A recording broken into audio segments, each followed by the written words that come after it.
Programang ito ay rated SPG. Striktong patnubay at gabay ng magulang ang kailangan. Maaaring may masiselang tema, lengguwahe, karahasan, sexual, horror o droga na hindi angkop sa mga bata.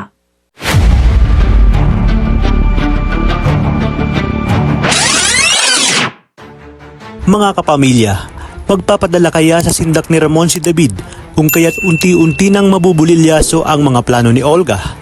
Yan ang ating aalamin sa bidyong ito. Di pa rin nga kumbinsido si Ramon na tunay niya talagang anak ang ipinakilala sa kanya ni Olga sa kabila ng maraming beses na itong pinatunayan ni Olga dahil wala siyang maramdamang lukso ng dugo kay David. Hindi katulad ni Tanggol na sa unang kita niya pa lamang ay ramdam niya na anak niya ito at kamukhang kamukha niya ito nang siya ay kabataan pa.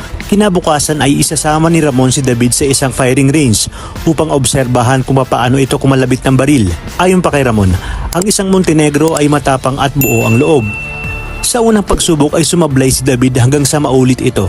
Kaya naman tinutukan siya ng baril ni Ramon at tinanong kung anak niya ba talaga ito. Nagulat naman si David at nagtaka sa tinanong ni Ramon. Gayunpaman ay pinanindigan niya pa rin na siya si Tanggol.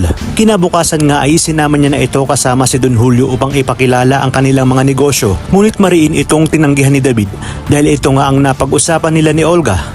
Di alam ni David na mas lalong maiinis sa kanya si Ramon dahil sa pagiging pabebe nito. Nagbitaw ng salita si Ramon na kung ayaw naman ni David ay huwag pilitin. Magpapaawa naman si David at sasabihin na gusto niya naman umano ng negosyo pero hindi tungkol sa droga. Ayon kay David, gusto niya ng legal na negosyo dahil yun ang itinuro sa kanya ng kanyang tatay Rigor. Dito nga ay umaandar na ang kanilang mga plano. Alam nating mortal na kaaway ni Ramon si Rigor kung kaya't makakaramdam ito ng pagsiselos. Binalaan ni Ramon si David na wag mabanggit nito ang pangalang Rigor sa kanyang harapan pag sila'y magkasama. Sasalungat naman si Don Julio na hayaan na muna si David at bigyan ng tamang panahon upang makapag-isip-isip dahil baka naninibago pa ito sa kalakaran ng kanilang negosyo.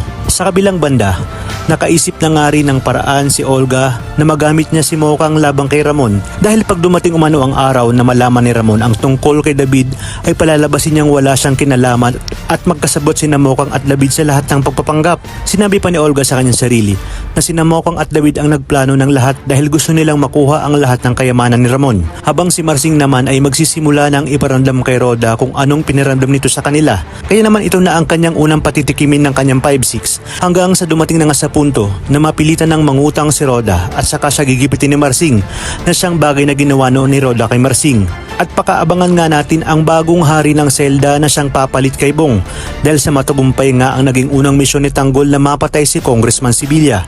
Pero bago ito ay masasaksihan natin ang paghaharap ni Tanggol at Bong at malalaman natin kung sino ang matitirang matibay. Kaya naman kapamilya, pakatutukan natin ang mas kapanapanabik na tagpo dito lang sa pambansang teleserye ng Sambayanan, ang FPJ's Batang Quiapo.